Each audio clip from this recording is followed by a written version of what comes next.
This is our second session, third if you count the fact we had two concurrent sessions this morning, but really the second proper session, as it were, of our Festival of Learning 2020, which has become online. So welcome everybody. I can see lots of faces.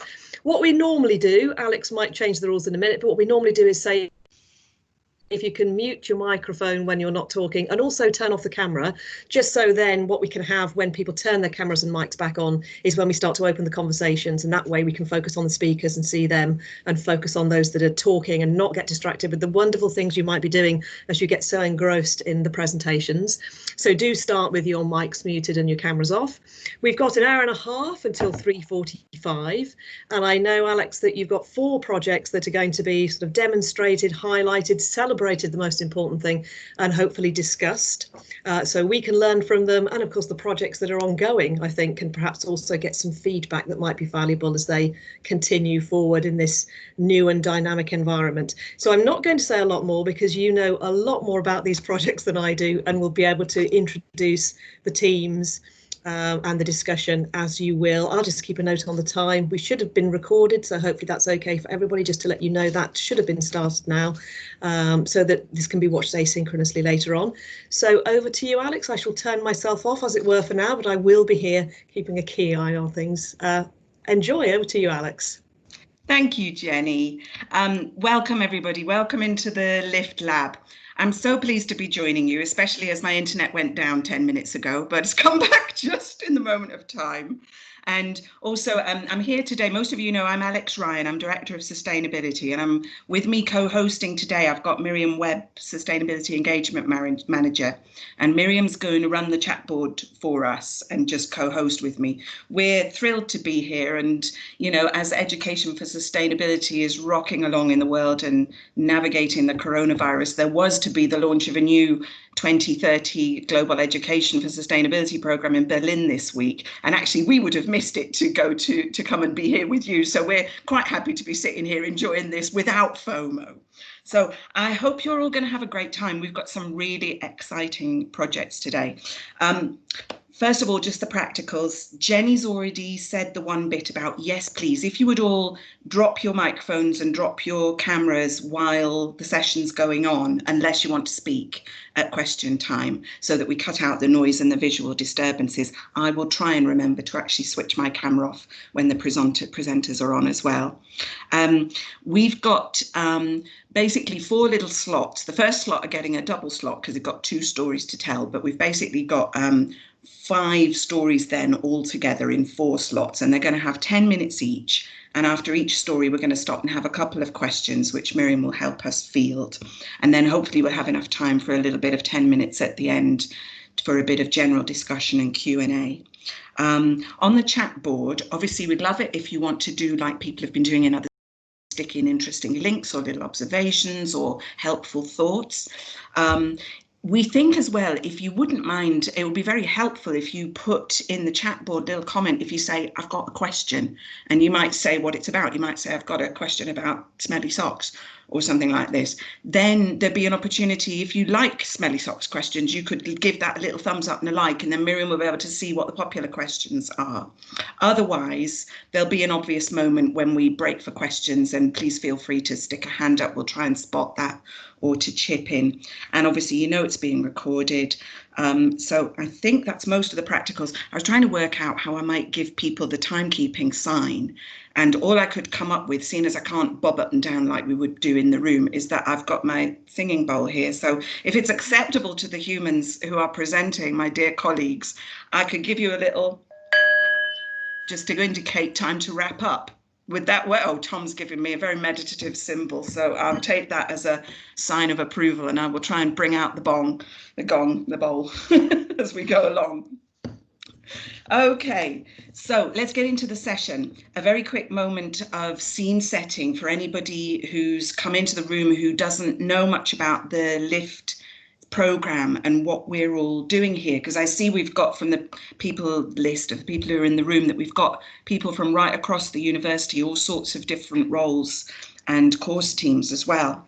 So LIFT, Learning Innovation for Tomorrow, is our seed funding programme where we try and support course teams who are trying to re-gear their academic experience towards sustainability and provide an educational response to the very changing world that our graduates are going to be living and working in, and to understand what sustainability may mean for our graduates as they're working in different roles and professions. This is year 4 of LIFT, and it has been an extraordinary and an unprecedented year of change. It started full throttle with the climate strikes. It's ending in a global pandemic. And, you know, in all of this, of course, we are seeing that issues that are huge and global and complex and that have a root in our relationship with our ecosystems are causing massive disruption in our economies, in our communities, and also thereby exposing, I think, very sharply some of the really deep inequalities that are embedded within our social systems. In sustainability, we're all here around a common cause of trying to take a scientifically informed, honest understanding of the issues that we face, but provide creative responses societally and educationally, whether that's allocating well-being budgets or rebuilding our economies for greener economies, making choices about healthier lifestyles, lower consumption, different consumption patterns. All of these new paradigm thoughts are what we're trying to bring into our educational experiences. And today, I think what you're going to see, which gives me great joy, is that this is not purely about ecology and biodiversity. This is about cultural diversity as much as it is that. And it's about rethinking the whole triple bottom line agenda of people, planet and profit, and not just the pursuit of unfettered growth that services the economy at the cost of everything else. So with that mighty cause at heart, we're going to get cracking. At this event of the year, I always want to give a little nod of thanks to the bold experimenters who have somehow or another, amidst the pressures of a normal academic delivery year, managed to go about a teaching development project and to experiment and test and think and stand back and try and work out something interesting that they could bring to the game. This year, I'm just in awe of the fact that our colleagues have been creative and persistent despite these extra pressures that have been quite extraordinary in the last few months. So thank you, big thank you. And I would say to the rest of the room, let's all give them a thanks by giving them a great session and helping them come up with some good ideas and good thoughts and good reflections about how they'll go forward, because they've had to cancel a few things. Some projects will need to take forward some of their activities into next academic year.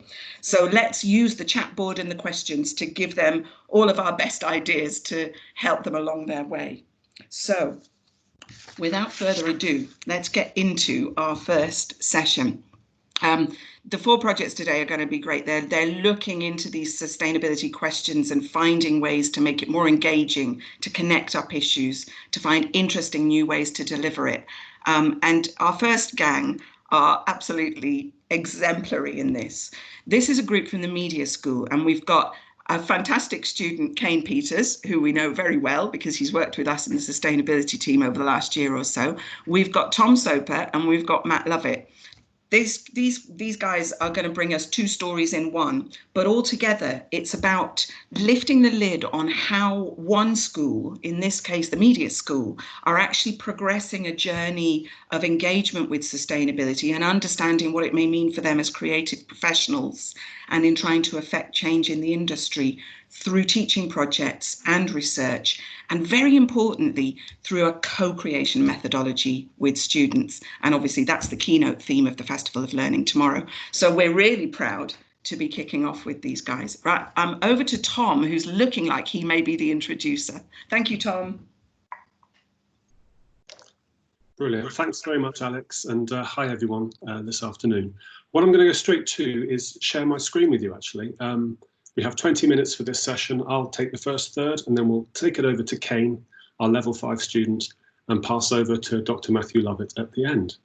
So without further ado, if I do a share, just make sure we can see this, and I'll be the person working the slides for Kane as well. So to introduce this project, it's called sostenuto. And sostenuto you will find in classical music scores. It means a sustained note. And particularly at this time, what we need most of all, I think, is to sustain art and culture. Musicians are some of the most deeply affected by recent times, particularly if they work in the live sector, which of course is not functioning in venues at all. But our aim for the project overall was to really work within our course and particularly, as Alex was saying there, use a co-creation methodology to work with our students to evolve, develop and improve the course itself. And as I'll talk a little bit later on about, that involves potentially changing assessment criteria and aligning what we do with an overall set of learning and programme outcomes which put sustainability at its heart. So the way we went about Sostenuto is to set up a series of dialogue sessions.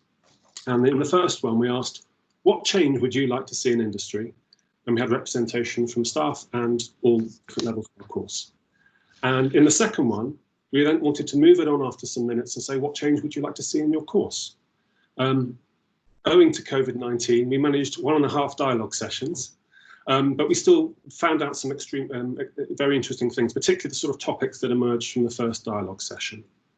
And before I get into that, just to finish by saying that the ultimate aim of this is to take this all the way through to next year's Media School Festival, which traditionally happens in the 7th week of the first semester, so usually around about early November.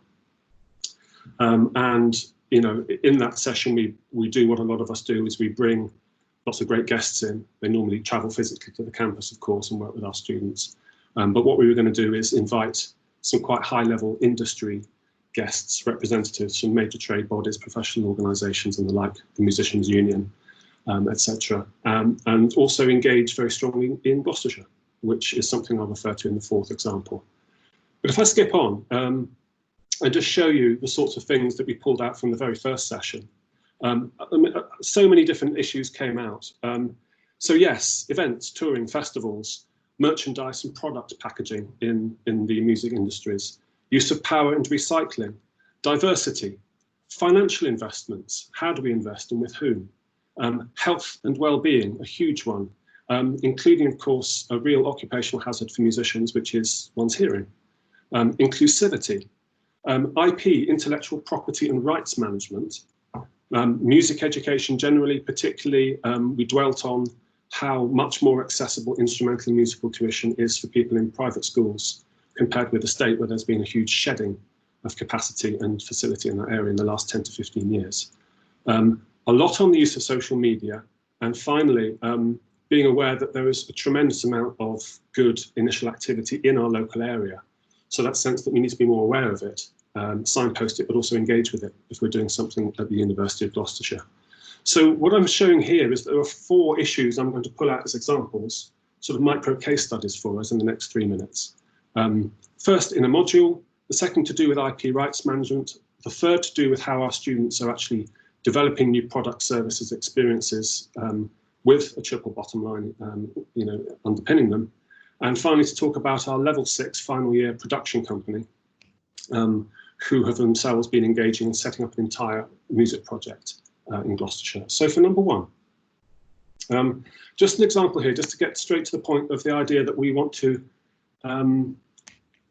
effect change fundamentally within the course, view the course and its actions and right down to its assessments and how we mark them and how we plan learning programs through that lens. And so in the module MD5212, which is a level 5 module, events management, where students would traditionally organise, go out, put events on of different kinds in and around Gloucestershire. We ran a session around using working to a sustainability vision statement and actually kind of embedded that in one of the tasks. As you can see, it's based on the concept of the triple bottom line, thinking about planet, people and profit. And it was a good way of testing out, for instance, for our programme outcomes, we already have being aware of contemporary business context would be written right into the top of the course programme, you know, of music business as a course itself, which itself is flexible and can point in that direction. But it may lead, even over the VSP process this summer, to us actually writing assessment criteria, which mention sustainability directly and, in a sense, assess commitment to and the work that students do through. So that's a great example. I'll share these slides later because I just want people to be a little bit more aware of what great stuff is happening in the UK and the world already as well. So AGF is a greener festival. Again, we were due to take so many of our students up to London to go to the Greener Festival conference and really have a presence there to join in nationally. You'll guess what got in the way of that, although that was relatively early. But also some examples in our field, like Offset Festival, which you might be interested in finding out how music events and festivals are working. But that's the first example to give you about how this can affect how the course works and its assessment criteria. Another example, IP and intellectual property. The music industry is based on copyright, the exploitation of rights. And particularly since COVID-19, there's been a campaign launched by the Musicians Union and others, the Ivor Novello Trust and many, many other partners. Hashtag fix streaming. Some of you may be aware of the old story that the big bad major record labels used to take all the money in the 60s, 70s, 80s, 90s, if it wasn't the manager, and the artists would be left with relatively little of their earnings. And although there was an element of truth and an element of overstatement in that, because labels, of course, were taking financial risks with artists. So they might have one Coldplay, they might have one Rolling Stones, they might have one Madonna, but they're going to have 10 or 20 they've also invested tens, hundreds of thousands in, which they don't see back. Ironically now, what happens in the streaming era is that so much of the money does go directly back to the labels, who then pass it on to the artists, performers and others through the deals they have with those people. And it means that there's a real bottleneck at the moment that artists who have no way of earning money, this is to do with the sustainability of the industry as a whole, in a way, I'd say that is parallel to the fear we might have for theatres, which can't put productions on. So can we keep income going to keep the industry sustaining itself? So that money needs to be unlocked earlier, the deals need to be better, more transparent, and the cuts need to be better. That's the sort of issue that comes straight into our teaching and sort of permeates across all three levels. And I know it's something our students feel very, very strongly about. As a third example, across level 5 and level 6 major projects, just to give you some things, ideas of what our students have been doing. So there's a module in the second year where they design apps, including one where people were able to work with each other and be safe when they're out clubbing. So an app where you see where your friends are, where local taxis can be booked, and get a kind of community moving around late night entertainment. And one I absolutely loved around merchandise, which was a sort of triple value where people could pre-order merchandise and pick up the size they'd ordered directly from the merchandise store in a particular venue. And it also overcame issues they were identifying with social anxiety. So a real circle there.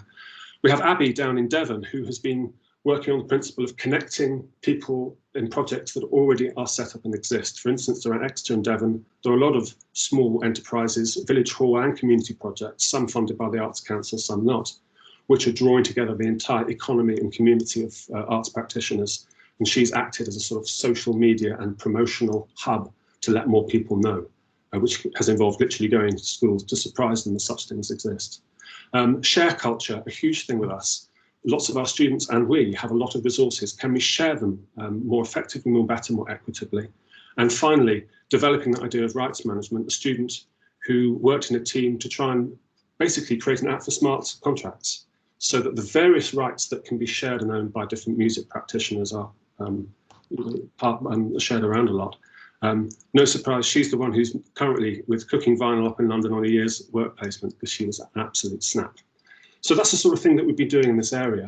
And finally, our level 6, third of our final year at level 6, we have what's called Out of the Box, or the production company as a module, where our students as a whole pitch for, get commissioned to, and go out, get and do projects commercially. So we'll work with the BBC, they'll work with local festivals, they'll work with private enterprise, they'll work on existing county-wide and UK-wide schemes and projects. And they set this up to really expand the network in Gloucestershire, bringing in all kinds of people. So I'd like to share at the end again, I'll put in the chat, a link to the recent podcast series. So this is our level 6 students going out and creating this. The first one was on diversity with Claire Peterson, who we'll hear from later. The second on sustainability with Miriam Webb and myself. The third on education with Dr. Matthew Lovett, who we hear at the end, and a master's student, Joe Oliver. and the fourth on events in the events sector with Ian George from Cheltenham Festivals and Jim Lockie from the Gloucester Guildhall. So there's a really alive local county-based movement that's working around this as well. Okay, so that's my part. I think even already I've overstepped the mark a little bit, and I apologise for that. Kane, are you with us, and can you put your mic on, and I'll prepare things for you from now on? Yes, hello, can everyone hear me? Yes, brilliant. Thank you. Perfect. I'm just hoping this camera will turn on now. My computer's dodgy, but I'll start talking anyway, and hopefully it turns on at some point. Okay. It's all right, I've got a face for radio anyway. Yeah, I'll share the slides for you, and if you voice over, you let me know. Perfect. Okay, thanks very much. Hello everyone. I'm Kane Peters, and I'm a second year music business student. And essentially, thanks for inviting me here today, first of all. I think it's a great opportunity to come here and give a student perspective on the work that the music business course is doing on sustainability, but also on the work that the university is doing on sustainability and the work that students are doing on sustainability as well. So I thought I'd give you a bit of background first. So I started getting into sustainability really when, before I joined university, there was a job going at the Live Smart team as part of the sustainability team, and it's all about a project about encouraging other students to live in more sustainable ways. And I got the job as an events coordinator, and if I'm honest, I went for the job because I felt like it was very important that people that when you're encouraging people to be more sustainable and live smarter, then it can't be too altruistic.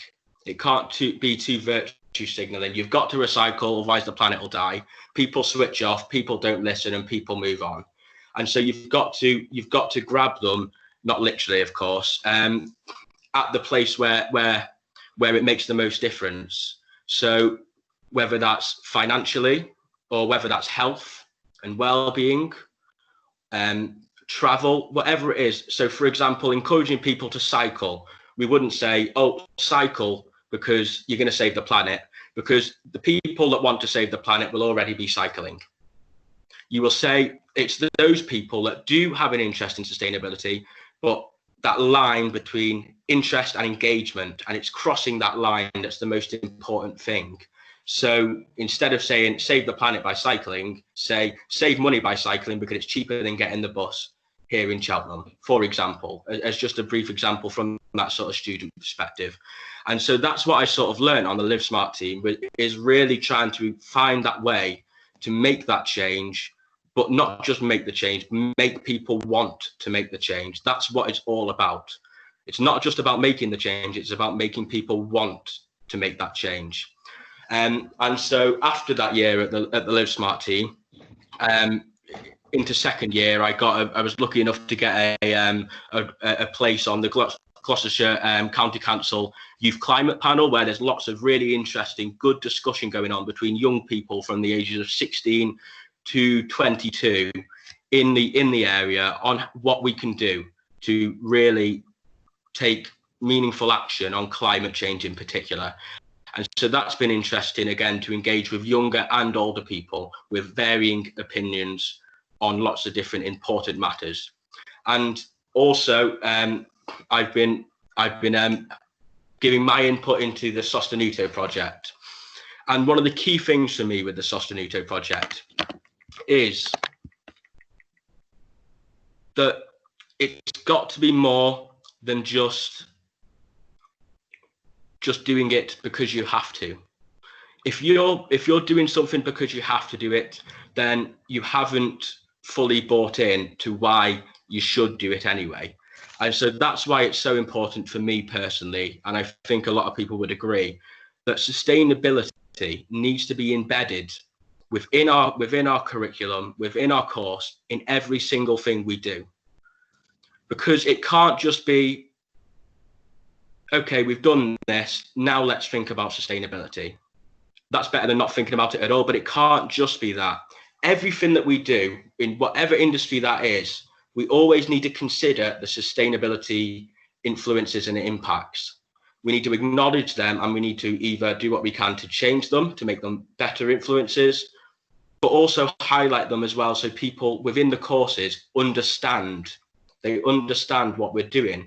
The key thing is, if you change the culture and you make people understand and realize and buy into the fact that sustainability is something that we all do and we all take part in, and we do it because it's the right thing to do and we want to do it. If that perfect storm happens, then we really can change the industry. If the students at this point in time are being told and taught about sustainability and what it really means and what you can do about it at this level, it will change the culture, because these are the leaders of tomorrow. So when they are the leaders within these industries, and when they're coming up in these industries, music industry as well, they're aware of sustainability and they're making those changes and they're taking those actions. And so that's why it needs to be that culture change, because the people in university right now will be the leaders of tomorrow. And when they are, if they know about sustainability and what they need to do, they will do it because they believe in it and they want to do it. And I think that's important as well, which is why I lead on to sort of finishing it off and closing it off. Really, I just wanted to say this: you people as educators are in a unique position. You're in a position to not just educate people, but to change a culture. You have the power to do that. If you teach them right and you engage them properly in this subject matter, you will change the culture of your respective industries for years to come. And you will have a massive part in making our respective industries more sustainable and our planet a better, more prosperous place as well. So thank you very much. Keep up all the amazing work. Thank you. Cheers, Kane. Wow. Challenge accepted, I think. So, hi everyone. I'm not sure how much time we've got left on this little bit now, Miriam and Alex. 5 minutes, Matt. Okay, I'll go super quick. Yeah, go for your life. Just because I wanted to stop myself rambling, I've put together the a kind of pretty text-based PowerPoint presentation. So what I can do afterwards is just share that anyway, and anything that I don't get around to saying, you can read in a nice little bullet point. Okay, can everyone see that all right? Yes. Brill. Okay, so this, I've got, I'll confess from the start, this is a fairly dry project compared to the really super engaging stuff that Tom and Kane have just been talking about. But it builds on a couple of things that I've been doing over the past couple of years, really, in terms of lift-funded projects. And as some of you might know, I think I said this last year, I had an absolute light bulb moment in a conversation with Alex 2 or 3 years ago, where I suddenly, just the stars aligned and I realized how to kind of think about music production, music commerce in terms of sustainability. So I've been on a bit of a kind of track with so much of what I've been doing as a teacher and as a manager with that really over the past few years. So this is, the project that I've been looking at this year very much builds on that. So just a couple of little background bits. So blockchains for future music ecosystems, that was where we first introduced students from all three of the music undergrad courses to the way in which blockchain technology was looking at digital rights. And what's absolutely lovely to hear in Tom's presentation is, that's really kind of part of the language now. And what we were really thrilled with last year is that we had a graduate, Emsie Peterson, who was one of the participants in that project. She went on and got herself a job with one of the kind of prime mover labels up in London, not labels, blockchain kind of rights management companies in London, working with a range of music labels basically. So she's happily up there doing that. And as you can see, Rebecca Reese is also kind of looking at some of that stuff. She's the student that's off with Cooking Vinyl this year. And then Soundbites was another fantastic project that we ran last year worked with Michelle, the product design students, and we had some really, really fantastic outputs across Gloucestershire in various ways. So sound and music production, product design students, and a whole bunch of young people in Gloucester libraries, Gloucestershire schools, and at the Cheltenham Science Festival. So some really fantastic stuff came out from that. And like I said, I've, just in my own work in very many ways, I've kept chewing it over and thinking about what we can do and how we can kind of further develop this. So I wrote a journal article last year called Insurgent Tendencies, Blockchain, Music and the New Economics. And what really came out of that was just this understanding that there's this huge governance piece, basically, that's sitting underneath how what we call distributed ledger technologies, i.e. blockchain, how that's working. So I really wanted to drill into that. As a musician, as a musical academic, that's kind of always my jump off point. And I came across this article called Rising Tides as I was doing that. And there were two really, really interesting takeaways I took from thinking about how the music industry was coming up alongside the IT industry. And it led me to kind of come up with this little phrase that we're working in a hybridized music industry. And just at the bottom of that slide, where we've got a new form of music commerce that's emerged, one that's fully embedded within a digital data framework. And we could call this datafied music commerce rather than simply online sales. So I was really thinking, okay, well, what can I do with some of that kind of knowledge and learning?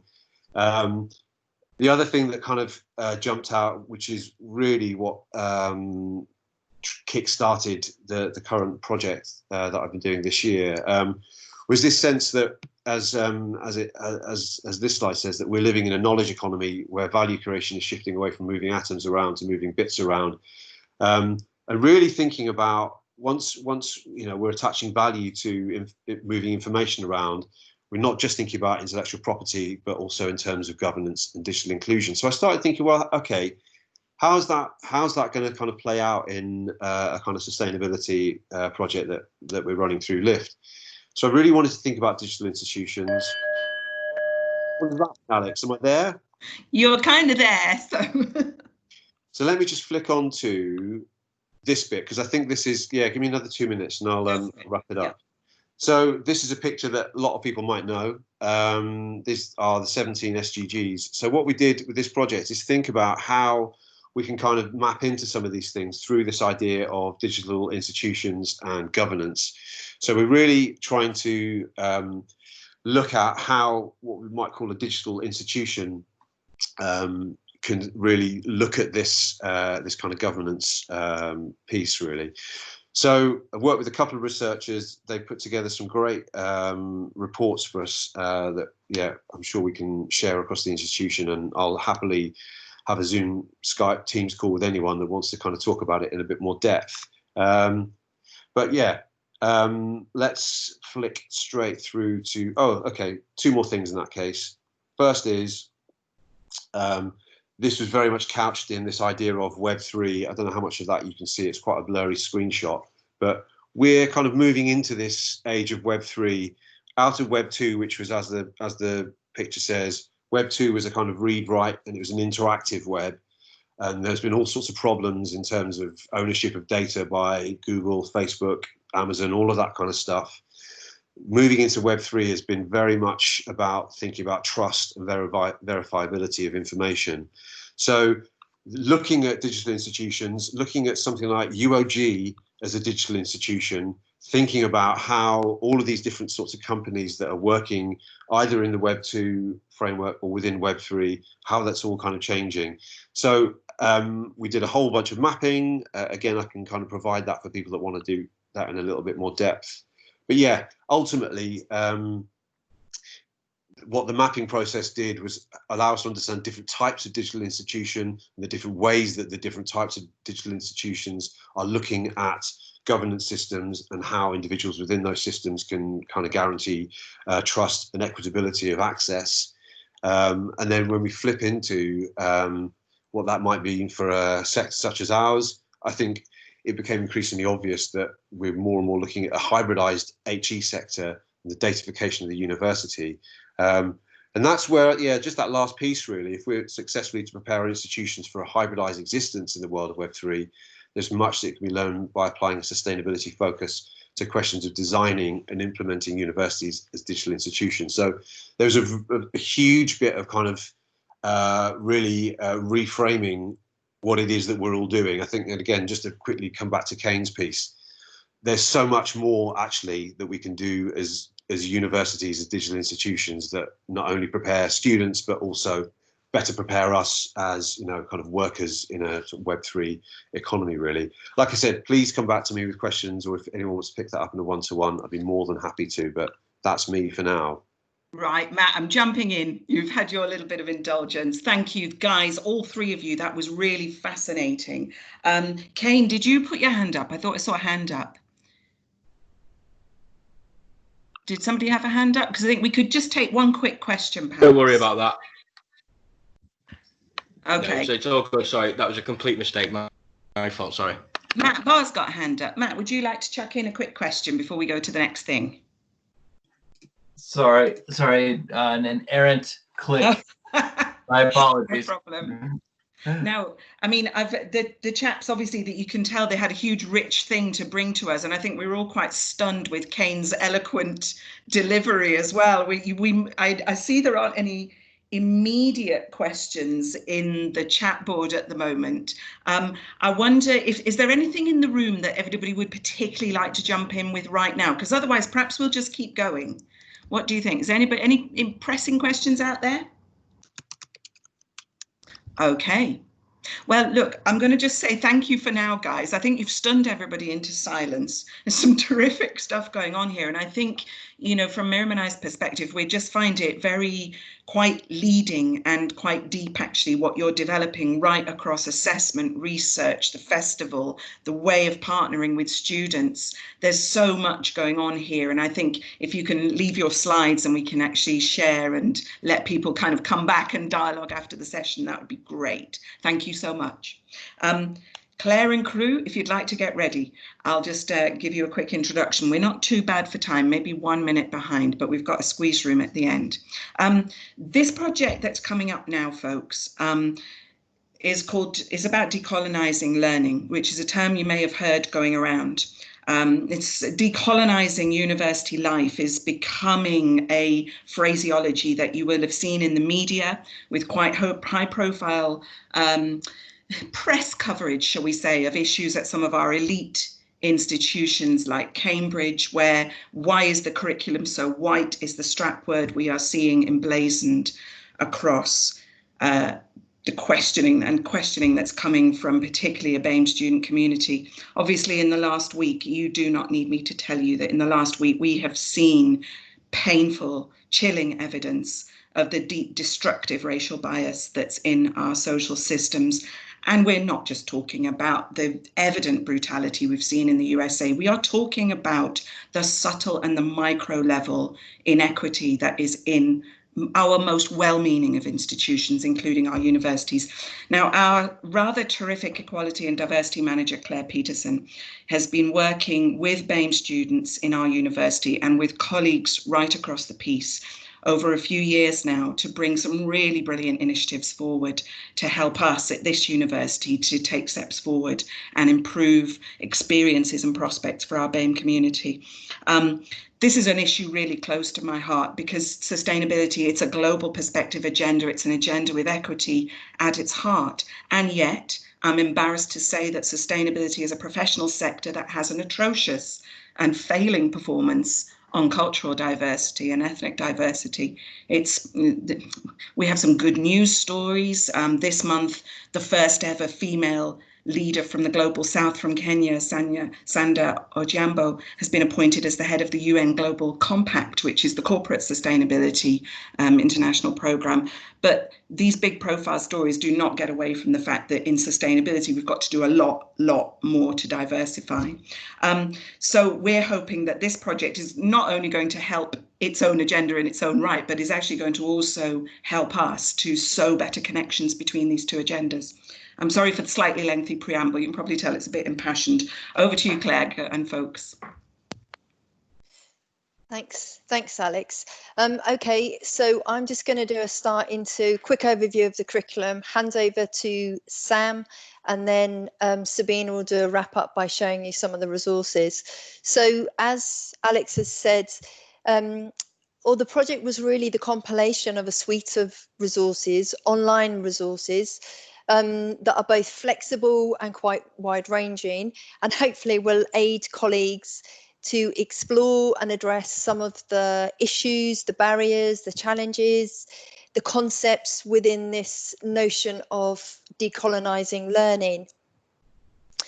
How our students have been involved, as Alex has already touched upon, the project has really been led by members of the university's Black, Asian and Ethnic Minority Student and Staff Network. They've led it, they continue to influence and shape it moving forward, as well as our students, alongside our Black and Ethnic Minority members of staff, have also generously shared their stories of studying and learning and living alongside and here at the University of Gloucestershire.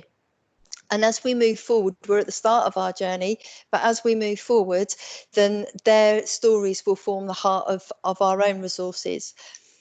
Why is it important? Well, it contributes to a number of strategic corporate priorities, learning design project, the step change, supports the step change in the internationalization of our student experiences in both formal learning and curriculum development. It certainly helps support and improve our student experiences in informal learning and those social spaces, and that hidden curriculum and the cultural change that the university is looking to achieve. And most importantly, and at the risk of repeating what Alex has said, it also is set within this broader context that racism continues to be endemic across the world, as evidenced by the most recent, but certainly not the only, acts of white violence against Black African Americans committed by representatives of the state. So that's an introduction to the project, and I'm going to hand over to Sam Copland. Hi, thanks very much, Claire. So I'm just going to do that classic meetings thing and say, can everybody hear me? Yeah. Fantastic, excellent. Okay, so those of you know me know that normally I have whizzy slides that I usually use, but I'm going to deviate from that today. I'm just going to read out a piece that I've written for this. So please bear with me. I want to start off by saying education has an intimate relationship with knowledge and power. It is both a function of empire and colonial thinking, while simultaneously being a place where it is possible to reveal and resist colonialism's continuing influence. As Rizvi et al. Note, education is also a site where legacies of colonialism and the contemporary processes of globalization intersect. My own personal experiences with education have been rocky, even to this day. For example, and this may seem like a very small thing, but I can't count the number of times I've been told by staff and students that I don't look Chinese, which makes me go through a range of emotions and thoughts. Self-doubt, am I even Chinese? Can I talk about my own culture without dismissal because of the way I look? Do people view me as some kind of Elizabeth Warren? What does Chinese look like to you? Squinty eyes, buck teeth? Are people going to accuse me of cultural appropriation? You have no idea what Chinese people actually look like. And this is a common experience for people of dual heritage. Google it. I thought these attitudes had slowly but surely been dismantled from educational institutions, and especially in the enlightened higher education sector, colonial thinking, attitudes, and as a byproduct, pure racism had all been eradicated from HE. And then in October 2019, I read an article on the BBC, Universities Oblivious to Campus Racial Abuse. In the article, it reports that 13% of the students surveyed by the Equality and Human Rights Commission reported having experienced some form of racial abuse while at university. Of course, racism and colonialism are not necessarily interdependent. However, it can be considered that there is a complex relationship between colonial attitudes and both institutional and individual racism. At a very simplistic level, colonial thinking has engendered racism and often promotes a racist attitude towards people from other cultures and places. If we consider that colonialism encourages people to think that other cultures are something to be seen as different, usually inferior, something to be mocked or scorned, exposure to these cultures should remind us of how good our own culture is. It should make us feel glad we're British. I've witnessed and heard from other members of staff on international field trips how some students and even staff find it hard dealing with otherness. For example, at one point on a field trip to Milan, I was asked by a group of students if a person had to be genetically the same race as a population to be truly considered one of its citizens. On a very personal level, for me, the biggest challenges in the whole approach to post-colonial thinking has been dealing with issues around the troubles with secondary narratives, white-splaining, othering, and attitudes that exclude non-European narratives. For me, the phenomena of white-splaining is the most insidious remnant of colonial attitudes. In the same way that mansplaining can be described as the assumption of a man that he's more likely to be knowledgeable than a woman, white-splaining could be defined as being the assumption of a white person that they are more knowledgeable about an issue of race and culture than those affected by it.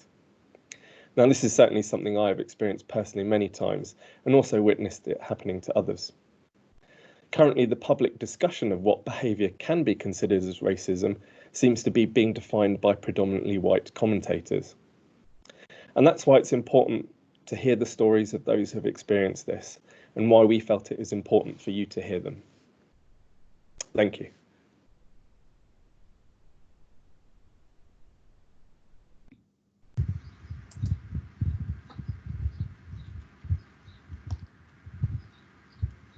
Okay, thank you, Sam.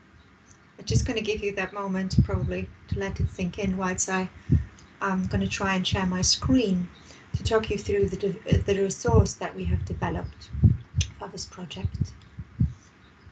Bear with me, please.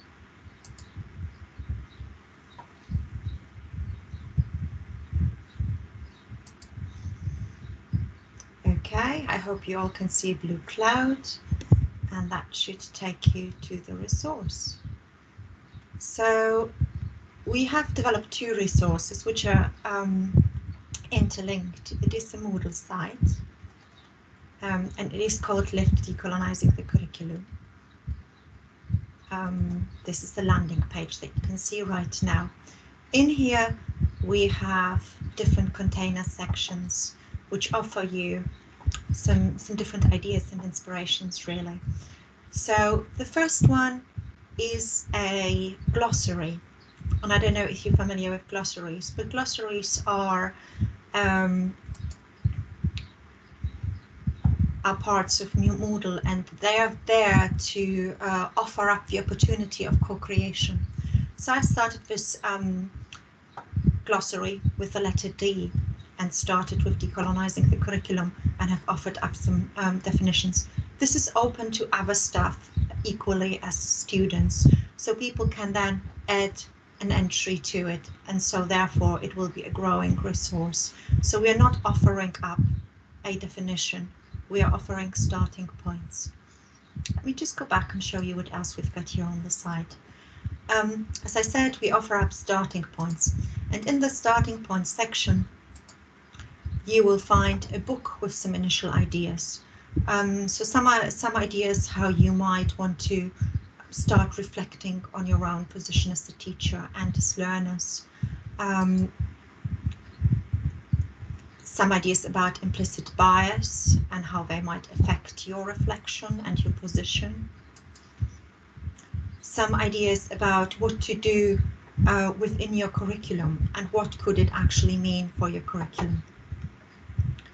The next container then offers up some ideas and inspirations which have been carried out across the HE sector. So we're looking here at different institutions and different universities, as well as the advanced HE and what has been done there. Sam and Claire and Alex have already mentioned that SOAS, wise my curriculum wide, or Keeley, are leading in this discussion, and I have just collected some of those ideas and listed them here for you to view and maybe to adopt, or maybe to rework, or maybe for all of us to just rework into something that we can make applicable for UOG.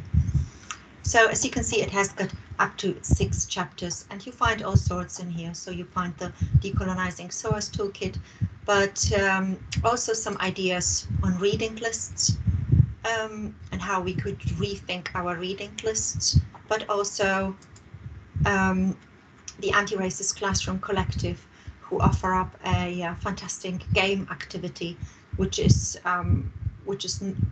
you might think a non-curricular activity, but which actually might bring you closer to the experiences of your students. Right, going back to the landing page, you will see there is another link to further resources, and this interlinks with the Talus site that we have created. Bear with us. Okay, and the Talus site is divided up into thematic sections. So we start off with the classics. So we suggest readings. We then move on to the contemporary voices. But it's not only readings that we offer here. We have also a list of blogs. And we have also the external university projects, which I have mentioned earlier, so you can go directly to them and look at them. There's some audio and video content to view, and some podcasts, and some other literary and arts resources, and websites and other resources. And here it's mainly reports and sector-wide important documents as well, so like the HAPPY report or the Equality Exchange Unit Equality Race Equality Charter documentation, the HE Staff Statistical Report, etc. Okay, let me just go back and show you. Then we have created a container which we call Examples from UOG, and this is the resource which we hope will grow as the project progresses. And here we've started off with already pointing to some of the work that has been done here at UOG. And as I say, this is the growing resource. And equally the digital stories. So you've seen little sections of the stories, but here you can view the full stories. So we have the students and Sam's video here. Yeah, and that's the resource. And I think I'm just gonna now stop sharing and hand over to Mohammed, who I believe will be taking questions.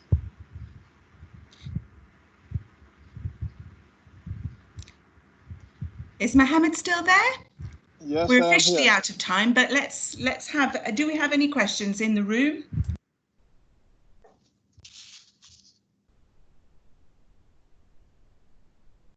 Okay, if there's nothing coming forward straight away, can you hear me, Mohammed? Okay. Yes, I can. Yeah, Can you hear me? Yeah, absolutely. I mean, Sally's got a question. Go for it, Sally. This is quite timely because of all the coverage online of things, and I'm in my head wondering what I'd like to do with my modules is actually I'd like to look at who I'm representing in the literature, and I wondered if you could share some thoughts of where I start with that. I think it's a very important question, because obviously we've had the perspective that Sam basically brought earlier on, which shows again that there is an issue there. However, every single time when we talk about decolonizing the curriculum, oftentimes we don't know exactly how to go about it. Personally, I'll talk about my case because I'm teaching in accounting, and accounting usually is is one of these modules where people don't really see how you can bring in diversity and different cultural backgrounds in the actual teaching. And personally, I've got a really great example recently, because we were supposed to go to Vietnam on international field trip, which didn't happen due to COVID-19. And therefore, we had to create an alternative assessment. And the alternative assessment that I've used in my actual case was to take one of the international financial reporting standards, the principles of it, which currently a lot of organizations such as the World Bank wants all of the countries around the world to actually adopt. And I used those, and I basically just simply asked the question to the students as to identify the different barriers that basically impede the adoption of these principles in some of these countries, especially developing countries. The result of that actually was pretty impressive, because what then that did is, instead of thinking about these principles within a UK perspective, the students actually had to go out in the literature and identify the social cultural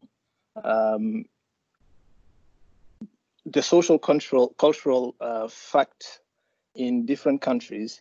Whether it's China, Far East Asia, or Islamic cultures, or African culture, etc., etc. So using all of these and bringing it into the discussion in order to basically reassess a little bit these principles, because the principles have been set particularly using a Eurocentric approach, a Eurocentric culture in a sense, and therefore would work best in a Eurocentric setting as well. So by designing it within the actual assessment, what happened is I basically led the students to therefore open their minds in an international and have an international thinking in a way, an international perspective of some of the things that we're having right now, which currently, because we're talking about standards, would lead certain countries to be called bad students. And the same way we would sort of categorize those countries that are having difficulties to implement these standards as bad students on a global stage, there is an uncanny parallel to what happens, for example, when we look at the actual classroom, where, again, when you have a classroom that has been set in a way that is very Eurocentric, and you request international students to adopt some standards that are very Eurocentric, it is very easy for them to fail to embody those and then end up in a situation where they are again categorized in terms of performance as not really great students, if that makes sense. Thank you so much. That totally makes sense, and it's something I've seen in my classroom, and I've been trying to work out how to navigate. Thank you. I've allowed this to just track on a little bit more because this is such an important area, and this assessment of yours, Mohammed, just sounds so interesting. I really wanted to hear that. We've still got plenty of time for our last two bits, but I wonder if we give just one more minute, is there one more question or comment? Claire, it looks like your hand's up. Did you want to come in? No, sorry. That's all right. Mohammed, was there anything you would like to add? Yes, indeed. If there is no question, what I would like to add is, I think this is, again, something very timely. And I have to say that this is also within a context, because the university, especially since last year, the leadership of the university is really trying hard to sort of create culture change when it comes to these sort of things. And personally, I believe that all of this basically comes comes as a situation where what we're looking at is legitimacy. It comes back to legitimacy of education, of universities, because the Chancellor recently with the Staff Awards was quoting the work of Robert Greenleaf, where he was talking about the servant leader manager and the unspoken employee request. I will not basically quote those because obviously we've got 1 minute, but if you listen to what she says in terms of the 5 requests, I mean, these 5 requests mainly are the reasons why people actually follow a leader. And in the classroom, it is generally seen as the lecturer is a leader. And part of the role of the lecturer is to uplift their students. I genuinely believe that what we do has a huge, long-lasting impact on students' lives.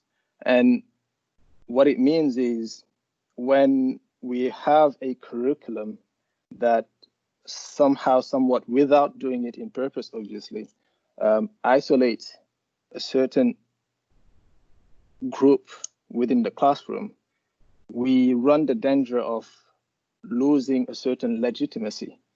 And when I say about legitimacy, I'm talking about people giving consent and following the leader, because that's what legitimacy boils down to. It's all about the follower giving consent and recognizing the authority of the one who is basically leading them where they want to be.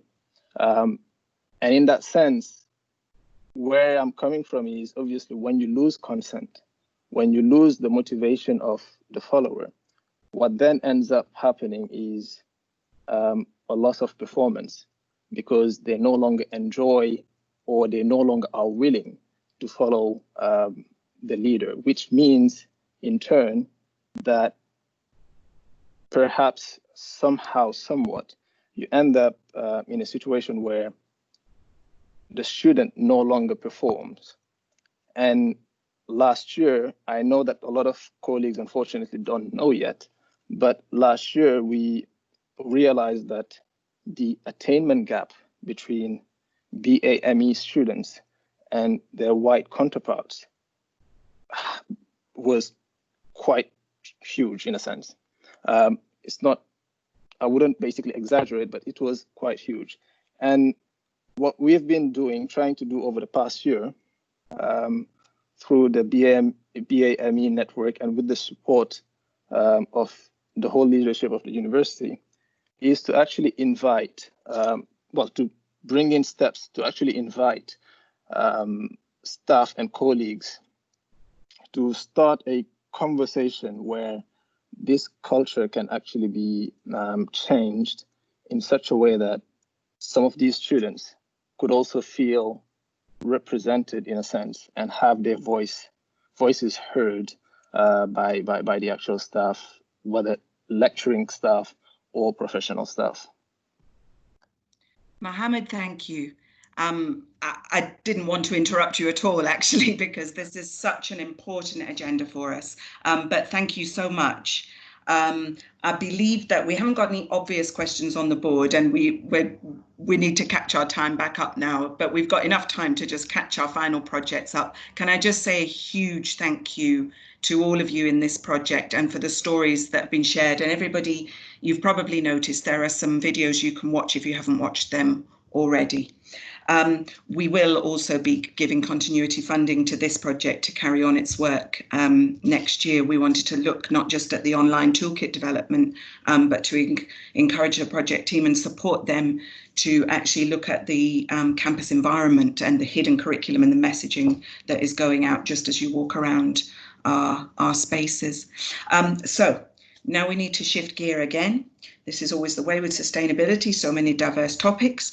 We're going to jump into a project that had a very interesting ride through the year, because it started at the front end of the year with redevelopment of the MBA and looking at deepening the corporate sustainability learning dimensions in the MBA program, with especially through applied projects with triple bottom line problems that local companies would bring, and then work in consultancy with students. But our previous MBA lead has gone off to another job mid-year, and we didn't want to embarrass the new MBA lead by asking them to talk about somebody else's work. So instead, we're going to just look at one of the strands of the business schools project and have a quick presentation from Louise Reed and Miriam Webb, who are going to talk to you about an issue that all companies who are sustainability focused are facing at the moment, which is that when you are authentic and trying to pursue improvements and not a greenwasher,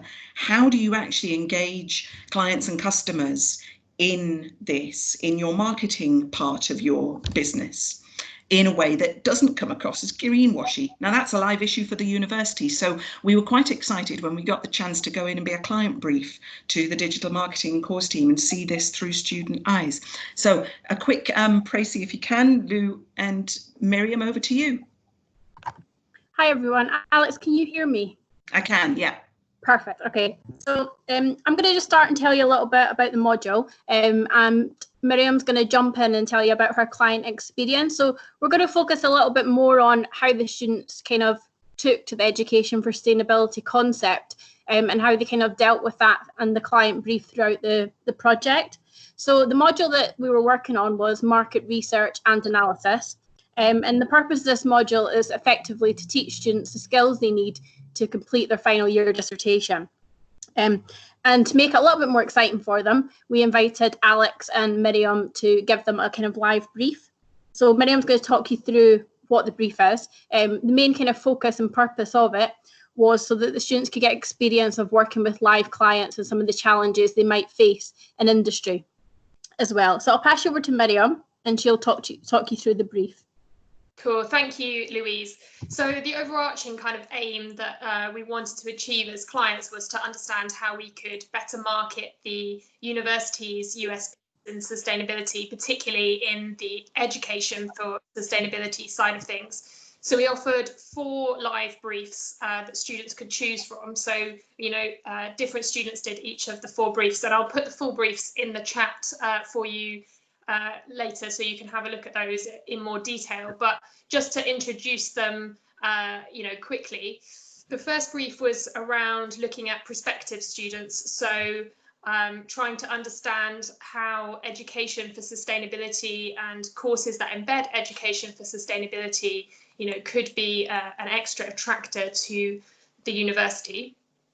Brief 2 was looking at current students. So trying to understand, perhaps asking some students from courses who'd had strong education for sustainability experiences, and also broader student groups to see how they were experiencing it in their curriculum and in student life, and what they thought about that in terms of it being a marketing potential.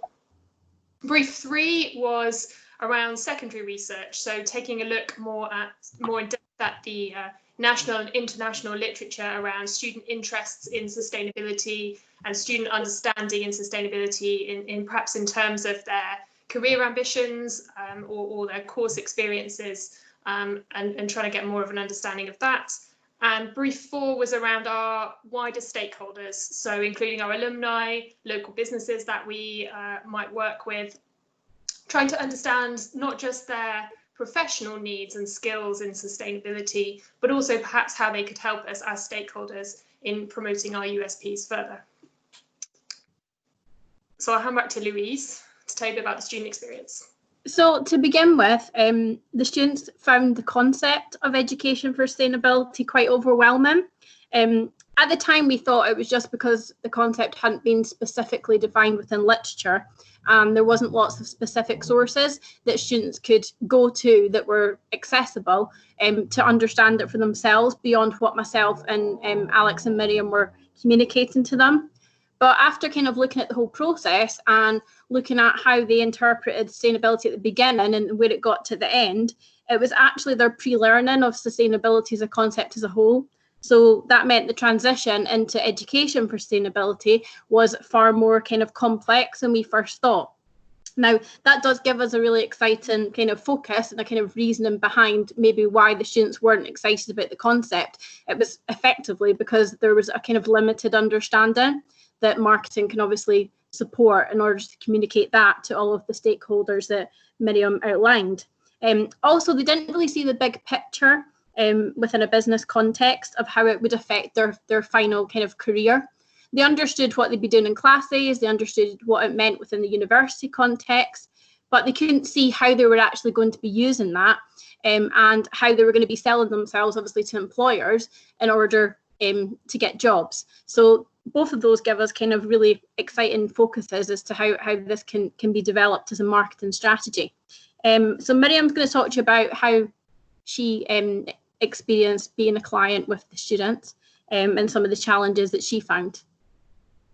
Yeah, so it was really interesting to watch how the students kind of wrestled with what education for sustainability was as they grew from their initial understanding in those sort of first lectures where Louise asked them to kind of explain what their sort of baseline understanding was. And I think the first thing to say is, education for sustainability, even for an experienced education professional, is quite a challenging concept to get your head around. So these were definitely not easy briefs that we set the students. This was really designed to kind of stretch them and get them quite deep into, what it's like in the real world to work with clients. So they've just actually submitted their research posters, and we've had a look through those, and that was quite an interesting experience. And I think I've drawn out three things that stood out to me from those posters, which I think kind of represent the types of experiences that students had through the module.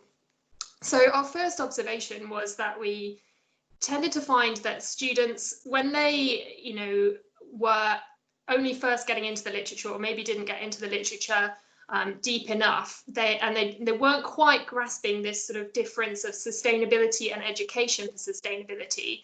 They would tend to revert back to the sort of the stereotypes of perhaps what the media was portraying in terms of the content-based sustainability, like sustainability is climate change, sustainability is recycling, rather than thinking about what are the skills for change. So what about systems thinking, futures thinking, critical thinking, and things like that. So their posters, I think, reflects a mix of starting to get the first little steps into understanding education for sustainability, but also perhaps, shying back into the sort of the safety of the space of what they know as sustainability content. So the second point I think that came out from the posters is that once students understood what an education for sustainability experience looked like in courses, they actually thought it was quite cool. So we took a lot from kind of realizing that although it was hard for students to maybe get their head around what it was to start with, once they did get it, they could really see a marketing potential for it. So there's stuff that we can kind of take away and build on there. And they also saw the benefit for their careers as well. So that's another area that we can continue to pursue. And the third thing that we thought was quite interesting, coming particularly from the digital marketing students, is that they were identifying communication as an important sustainability skill, and sort of talking about areas where we could develop our communications in what education for sustainability looks like to students in order to kind of help us, to sell it more as an experience. So I'll hand back to Louise to talk a bit about how she sort of experienced it in the outputs. Okay, so from looking at the students' reports, what they had to do is they had to conduct some research in order to answer the brief that was set out by Miriam and Alex, and they had to kind of draw conclusions as to what people knew about the concept, what the understanding was, and what those kind of outputs were. So I've tried to kind of summarise those into kind of main points that I think will be really effective in kind of developing a strategy to communicate this digitally to students. So the kind of first issue is obviously limited awareness of stakeholders. So there needs to be a much stronger presence around meaning and also who these people are and how the students can market it themselves. Prospective and current students are interested once they know about it and they understand what the concept is. So potentially building more sustainability into our courses and to teaching students as to what this means and then how it relates into their education is something that we'll be trying to focus on going forward. And also, students are really keen to see how this looks for them in industry and what the kind of outcome's going to be. So what I'd kind of point out in terms of their recommendations is just to look at a way of actually telling them that story. It's something that's not kind of widely available and happening a lot just now. It's something that's evolving continuously, as we can see from the presentations. So what we need to do is we need to think that through in a kind of focused and accessible manner. And obviously, to mainly achieve that, I'll go quickly, Alex. It's our main focus in terms of our kind of conclusions is maintaining the message throughout the year and just making sure that the media, literature and other actors aren't confusing students as to what education for sustainability means. Gaining effective comms, which kind of links back to my point on how we tell them the story about how it's going to impact their future. And also in terms of allowing the value of education for sustainability to be known and for us as lecturers to be communicating that to students on a continuous basis and also us to have a very clear understanding. Anything else you want to add, Miriam? I don't think so. Thanks, Louise. Thanks to you both very much indeed. I mean, you all know that we're allowing space for all these great presentations and we're not really keeping much space for questions, but I'm keeping an eye on the chat board and we didn't have particular questions. So again, you've probably stunned people into silence. Is there anything urgent in the room? A little comment, a little observation before we go and make a little bit of space for our final project? I mean, for me, I think, I would just say, as a thank you and a wrap on this particular presentation, again, as was commented when Matt was talking about his research, sorry, I should be putting my camera back on, I just realised, as was commented on the chat board with Matt's research, one of the things we're very interested in our sustainability agenda in the university is how much of this knowledge can we apply within the university. And in this case, all the insights that we're getting from seeing this issue through the digital marketing students' eyes as newcomers to it, who are not embedded in it like myself and Miriam, we're taking that into all the work that we're doing with the marketing team and the recruitment team, some of which you can see coming out in the Who Cares campaign, where we're sewing together a lot of the features of this university as well as the sustainability dimension. So this has been a really, really interesting experiment for us. It's sort of sense checked for Miriam and I some of the issues that we knew were kind of out there in terms of bringing this new agenda into the orbit of student understanding. Sam, did you want to jump in?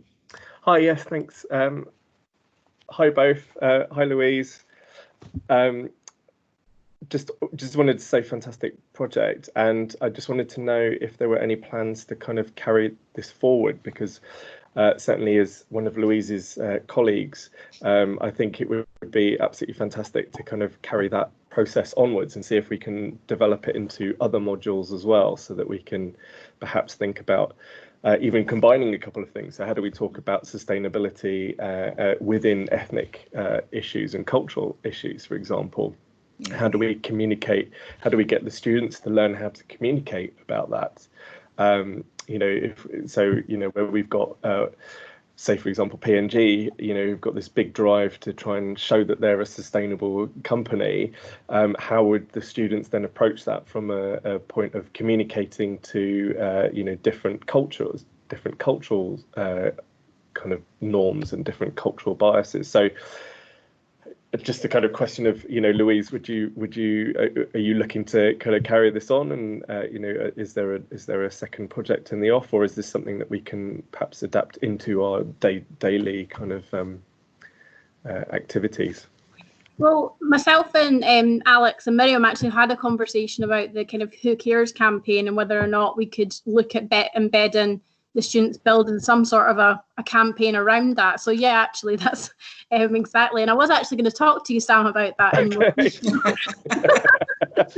So you beat me to it. I was looking through what we've done, and I was trying to think of, well, now we've got kind of the issues. Can we implement this throughout the modules? And is there something maybe level 6s can do as a campaign? in order to kind of address that and build up some of the content maybe, or even just mock up, so we've got a starting point. So yes. Fantastic, excellent, thank you. Thanks. And Sam, can I just say as well, I thank you very much for raising this and the cross-cutting connections that we could be building around the diversity agenda, because I would say, I'm not going to name drop and badmouth any other universities, but it's very obvious to me when we're looking at our sustainability competitor universities, some of them are at the stage where they are wheeling out what they have done under the diversity banner, but in a silo-based way, and they are using it to market and add to their sustainability credentials, but they're not looking at the dendritic roots underneath between these two deeply structural issues that are concerned with equality. And I would like to see our university really get into those roots and see what we can do to take both these things forward together to mutual good effect. So I think there's a huge amount that we could be doing in the future. Rachel, I can see you hopping around. Would you mind very, very much if you could put your comment in the chat board, because I've got to keep this last 10 minutes for the last project. I'm so sorry. Forgive me. It's beg forgiveness afterwards. I think we're on to that time now. Right, without further ado, Amy and Margaret, I hope you are getting ready. A very quick introduction so that you can crack on and use the 10 minutes. Every year, we're part in this university, we're one of the UN's designated regional centres of expertise, which is a global network for sustainability educators. And what that means is once a year, we always make sure to fund at least one project that is going to take forward a community-based partnership in our region on education for sustainability. And in this case, there were multiple triggers from our Vice Chancellor and the head of Cheltenham Ladies College all the way down and around the sides, pinpointing the fact that the launch of the new Cheltenham Education Partnership was a perfect platform for such an endeavour. So no further ado from me this time. I'm going to just go straight over to Amy to get us going. Thanks, Amy. Thanks, Alex. I'll just put the presentation up. Just bear with me 1 second.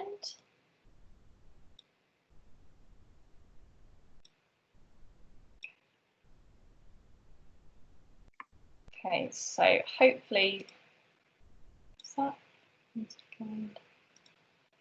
okay, hopefully you can all see this.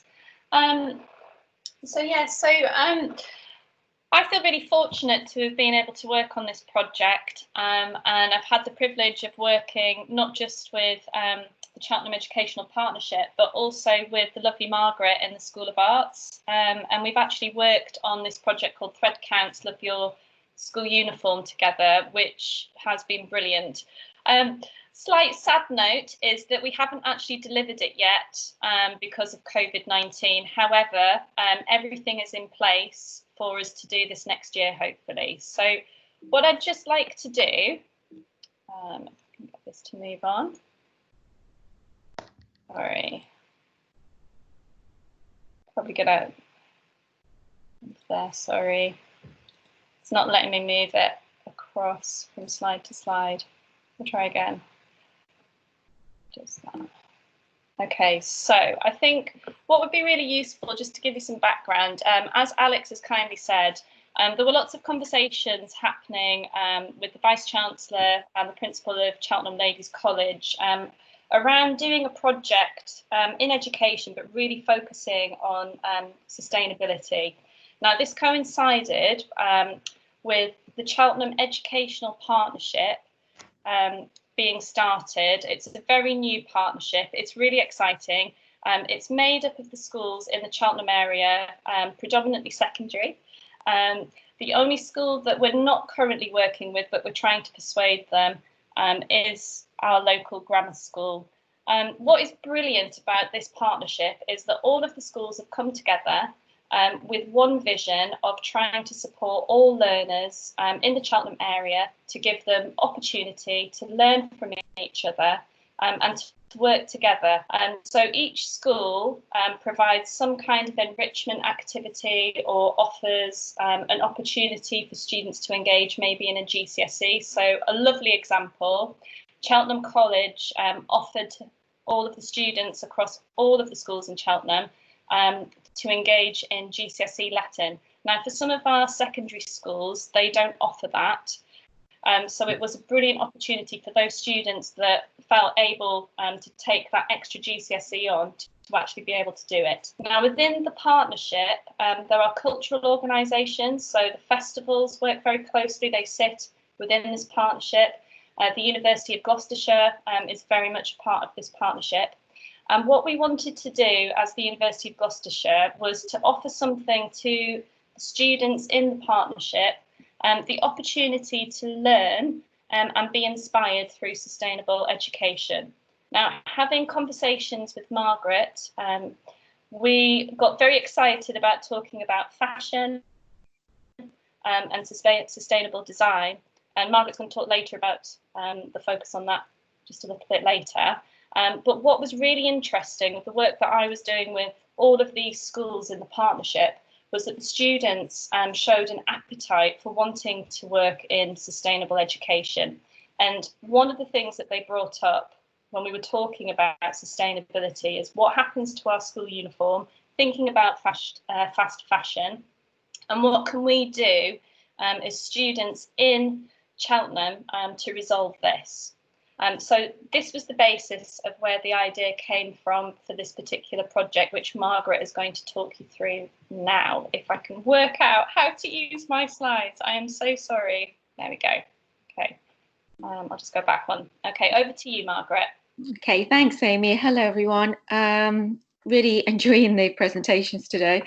So just to really contextualise this, Thread Counts was one of the early initiatives that received LIFT funding a number of years ago.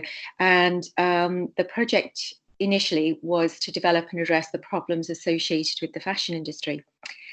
The aims of the project was to engage business and fashion designers across the region, including our students, to support peer-to-peer learning, research and development, and industry partnerships to make local and regional impact.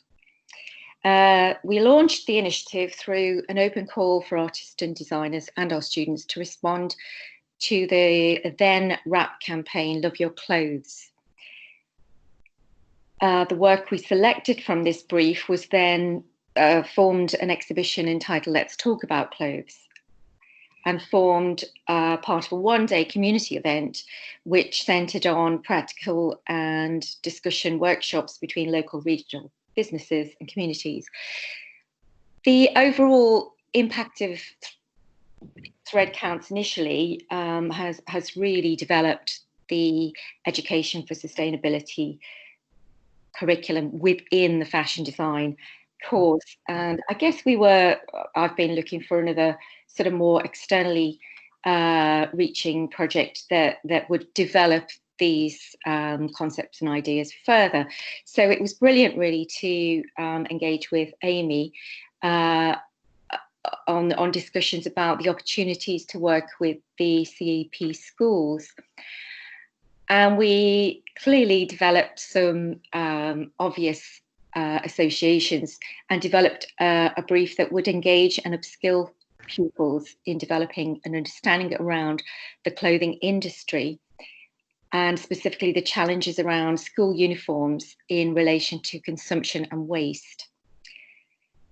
So as you can see from this slide, the pupils would be challenged to make wearable fashion items from used and second-hand school uniforms. And we identified a target audience, the professional context. I think that was really key, that the professional context would enable students or pupils, school pupils, to be engaged within the fashion design studios and give them that real sense of empowerment, and potentially working alongside both students from Amy's course and the fashion course to give them a sense of developing a connection and connectivity between the courses and the schools, with a focus on knowledge building around fashion consumptions, the impact of fashion on the environment, and specifically the understanding of the life cycle of the school uniform. And key to the success of the project would be actually skills development around how to upcycle or repurpose the school uniform. So I'll just hand back to Amy to talk a little bit more about how that was intended to play out, and then I'll just link it back to sort of more contextual referencing. Okay, Amy? Thank you, Margaret. Yes, sorry if you saw a small child come running in there. The hazards of having to homeschool and still do your job. So apologies if you saw me dash off there for a second. So intended outcomes. So one of the things that we were really keen to ensure was that this was not just going to be a one-off project. We had the intention that we would trial it for this year, but ensure that there would be follow-on projects that happened for the next 3 years, and then see where it goes. One of the key things that we wanted to make sure that was very clear to the pupils participating was that they would gain skills, as Margaret has outlined. And the way in which we wanted to do this was to start off by recruiting what we called student ambassadors. So some students from our Cheltenham Educational Partnership schools that were slightly older, so between 14 and 18. So the audience that we were really trying to target were our year 10s and year 12s. They would then come in for a one-day intensive workshop where Margaret would talk them through the project, give them the skills to be able to facilitate a 3-day project that would happen in June. It was actually supposed to be happening this week, so we're really disappointed that we're not able to do it. The first day of the project, the student, oh, sorry, Alex. I know, but just have another little moment or two. Go for it. I just thought I'd give you the gong. Okay. So the student ambassadors, what we were hoping was that we would upskill them to be able to be facilitators. Now, selfishly for me, I'd want to inspire them to think about being teachers eventually, but also we were wanting to inspire them to think about pursuing a career in fashion as well. So the student ambassadors would work with a younger group of students over the next 3 days, which would have happened this week. I'll just move on to the next slide. It's very slow. Okay, so this just gives you a clearer overview. So the 3-day workshops would have been with students year 8 to year 9, and the idea is trying to build these skills of mentoring with the student ambassadors. Something that we're both very passionate about is inspiring young people to think about the creative industries, but also to think about how you can be creative but also sustainable. So there would have been lots of messages that would have been fed into those particular workshop days. And we were hoping to have a celebration where what they created from the brief would have been displayed in an exhibition. We would have invited parents, teachers, staff to come and see what the students have been up to. I'll hand back over to Margaret. Okay, just briefly then, to make the project more relevant and give pupils an understanding of the global context and impact of fashion consumption, the project had been designed to link to the Fashion Future Scenarios 2030, developed collaboratively by the fashion industry and fashion educators. So CNA Foundation, Fashion for the Future, ULA, London College of Fashion, and the Centre for Sustainable Design. Interestingly, you can see from the slide, we couldn't cover all of the possible future scenarios, but we had intended to focus on the chaos embrace as a relevant and relatable scenario for this age group. And actually, that was well before this pandemic took hold. I'm sure as we plan for the future, for a reiteration of the project, the current experiences of students will generate some exciting interpretations when we do get to undertake the project next year. And then just to finish off, because I think this is really important, like we've mentioned, we didn't want this to just be a one-off project. We wanted to build on what we were going to do this year. So working with the secondary schools in Cheltenham And then the next year, we were wanting to expand it. So then we would work with the local primary schools in Cheltenham. And then the next year, expand it out further into Gloucester and so on and so forth. So the vision of this particular project is to really spread the message and the educational tools that we would give the students and also staff that got involved, not only in secondary, but expanding it out into primary and beyond Cheltenham.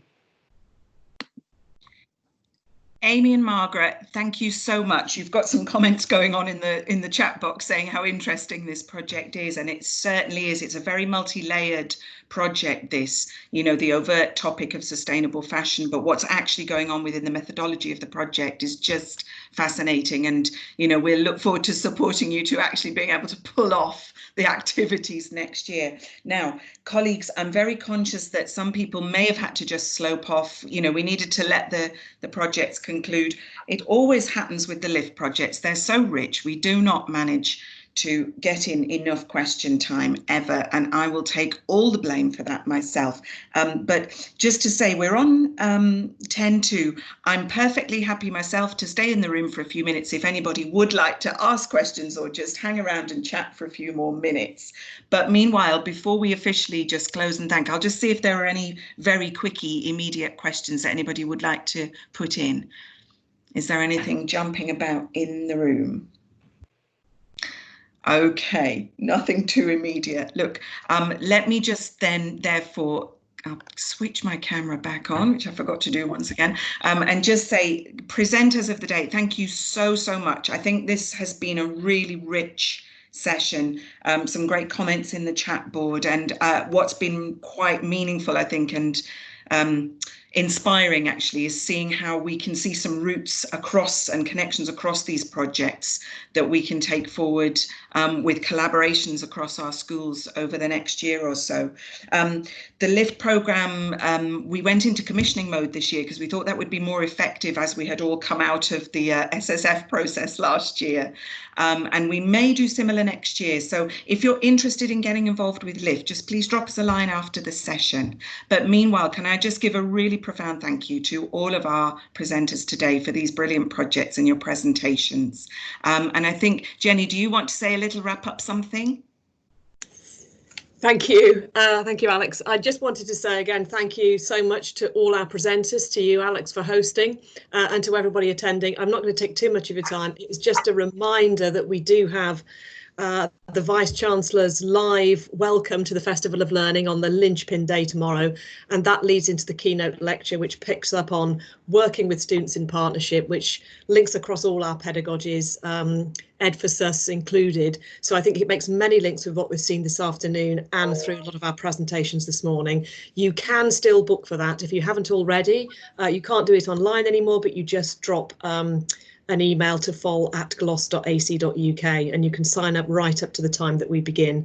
There is a little bit of pre-reading to do that though, so not too much, but do book on quickly if you can. And that leads on to the 3-minute thesis final tomorrow. So do again come online and support our postgraduate research students as they present their wares to you then. So that's all I want to say. A reminder that tomorrow is a really good day to join us if you haven't already. Please do stay with us if you have, and I look forward to seeing you tomorrow at 10:15. Thanks again all for your participation this afternoon. Thank you, Alex. Thank you, Jenny.